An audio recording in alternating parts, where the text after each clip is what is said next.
Hello, my name is Fernando from Getting Ready for Japan, and today we will be talking about things that people get wrong about Osaka.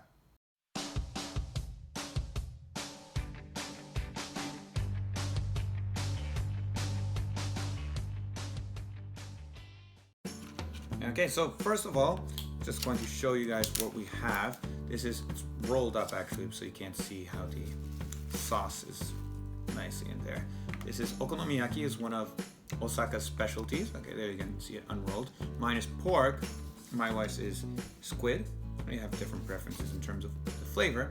And this is takoyaki, of course, one of Osaka's staples, and you can find this in almost any corner. That being said, point number one, Osaka, Japan's kitchen.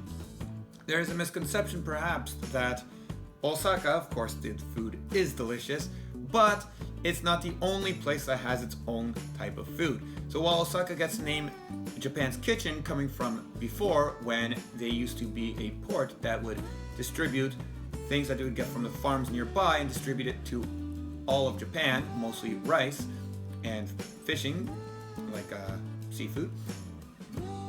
That's where the name started, and of course also with the innovations of kushikatsu, takoyaki, okonomiyaki, etc.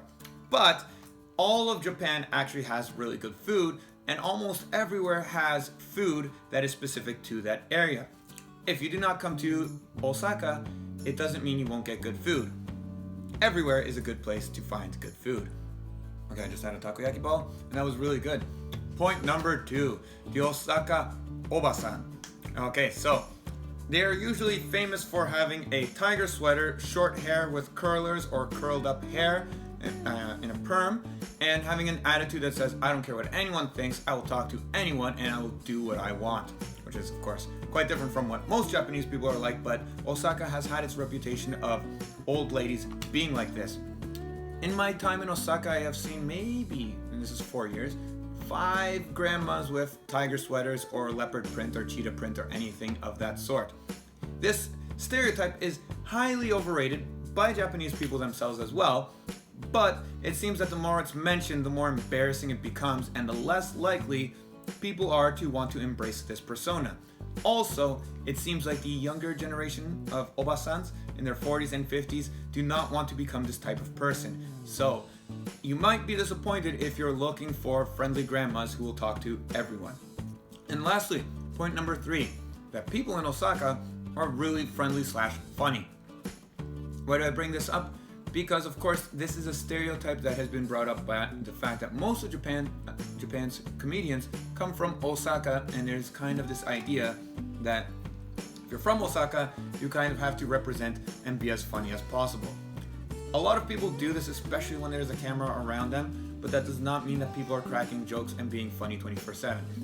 There are a lot of Osaka people who feel very much like Tokyo people, not as funny as you would expect. And so again, it depends on the person, okay? It's a stereotype that's been blown out of proportion. Really depends on the person. Some people are funny, some people are not. Some people laugh at jokes, some people do not. And some people will pretend that they laugh at jokes and that they have a sense of humor only if you put a camera in front of them, okay?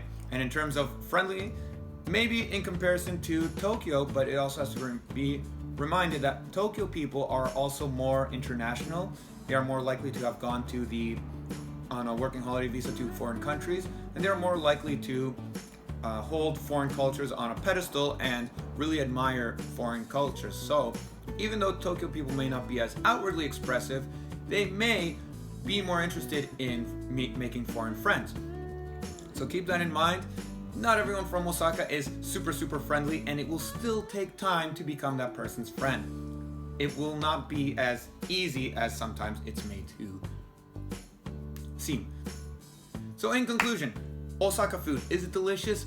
It's amazing. And I've heard a lot of people come out a little bit disappointed about Kyoto's food, and my recommendation is always, in that case, just hold your hunger and come to Osaka for night. Daytime trip to Kyoto, nighttime trip in Osaka, and you can eat this almost 24 hours really, and it's amazing.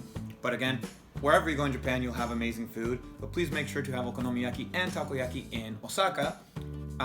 Again, grandmas being loud and just bursting through the door with aggression and friendliness, maybe sometimes, but not all the time. And friendly and funny people. I hope you do meet friendly and funny people, but again, most people, they are the kind of, it takes time to get to know them type, so don't expect to crash a picnic and make friends immediately.